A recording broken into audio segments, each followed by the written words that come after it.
Well then folks, here we have it. It is patch 5.0, the December update that they have been planning for a while. This brings the Dark Angels chapter pack, which basically sums up as one really nice armor set for the Bulwark class, and then a lot of different sub-chapter emblems, knee colours, and patterns that you can have on your knee, your shoulder, emblems, etc. for your big old Spacemarine shoulder pads. But we're going to do a deep dive today and take a look at how this patch has panned out. There is a new operation called Obelisk. Looks pretty cool, very Tzeentchian focused, and it of course brings in the new enemy, which is the classic Tzeentchian flying disc enemy. It's a Zangor Shaman, I believe they call it in Warhammer Fantasy or Warhammer Age of Sigmar, I'm unsure. But it's a melee ranged hybrid unit. I'm going to jump into the operations later and have a fight with it myself. I'd love to check that out. Sounds really cool. Alright, next up, here they are. This is what I was talking about. Cowled Wardens, a personal favourite, and of course they have added a new purple, a new shade of purple. I believe it's called Xerius Purple, and they've also added Auric Armour Gold, which is the gold you see here on this one. So you can see they've got these new emblem pads here for the knees, and there's also one down here, checkerboard half pattern there. And then there you go, you have it there. And this one also, the slash, and then there's other emblems too. Thanks for including that up in the update. But here's your big meat of the burger, the real big thing here. And I've got plenty of footage of this. Unfortunately, you cannot edit the armor because they have changed the positioning of things. You look really chunky. It looks like an older phase of armor rather than a Primaris piece of armor. This helmet's quite similar to the other one, except for the giant winged hussar style helmet that you have here. Very Dark Angel, very gothic, mixed with, different elements of European heritage. Obviously these guys are inspired by the winged hussars and Hellenic culture. Really nice weapon and armor set for the Bulwark here again. This sword in particular I think looks amazing. I will be running that on other characters even if they're not a Dark Angel. I'm sure you guys will too. Quite a few changes to melee. You see here some tweaking, some balances that have taken place, but the big one here is the perfect block and how it gives you something called Adrenaline Surge. So basically, if you perfectly block 3 times in a row, you're going to be stacking up a damage boost, and then you can go over to an enemy or a stack and drop an AoE damage attack right on that target after building it up. So I think that's pretty cool. That's pretty good in my opinion.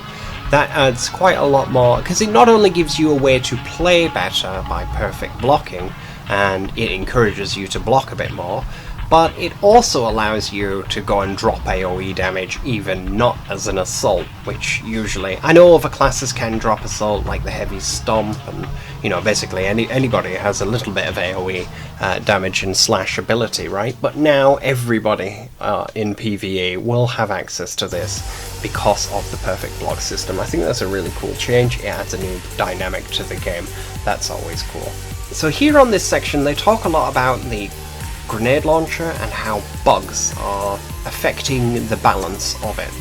So they said if they fixed the bugs, basically it will do less damage and won't be fun and no one will pick it, and it'll hurt the viability of the tactical class, and they don't want to do that. So they said they're going to treat it later, but try to be careful about it, which sounds like some good approach to it. You never want to be reducing fun, and that is always my main criticism when people talk about nerfs.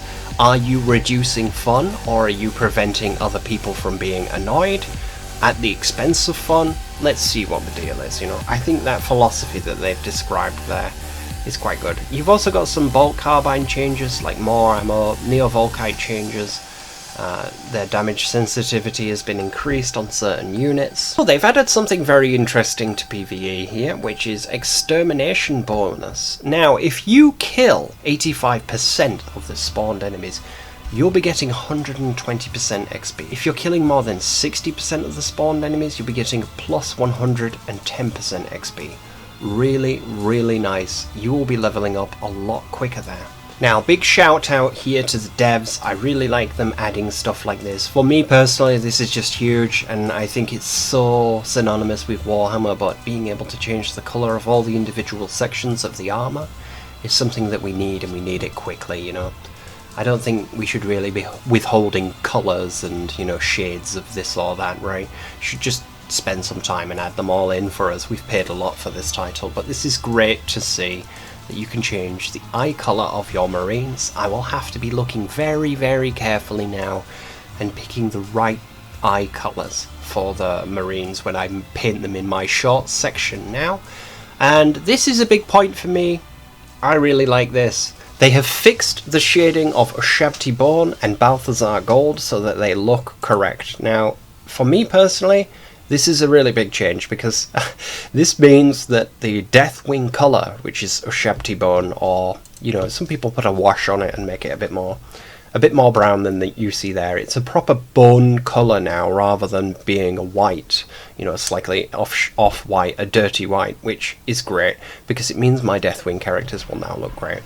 Alright then guys, I think this was a pretty chunky update, and not many PvP changes, just as we saw before, but hopefully the developers will work towards releasing at least 2 maps for us later on in PvP, plus perhaps some balance changes, but I don't really think we need that much in terms of balance.